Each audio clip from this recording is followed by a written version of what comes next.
قرآن و حدیث میں نماز کے بے شمار اخلاقی اور روحانی فوائد بتائے گئے ہیں، لیکن ان فوائد کے حصول کی بنیاد نماز کی کیفیت خشوع و خضوع ہے کہ نماز میں ہمارے جسم کے ساتھ ہمارا دل اور دماغ کا جھکاؤ کس طرف ہے، ہمارے دل اور دماغ میں پیدا ہونے والی سوچ اور فکر کا رخ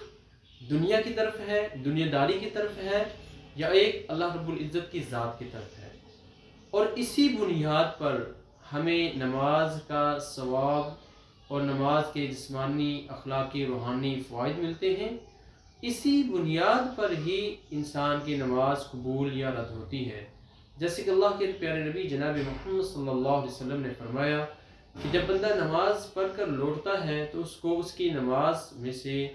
10واں، 8واں، 9واں، 7واں، 6واں، 5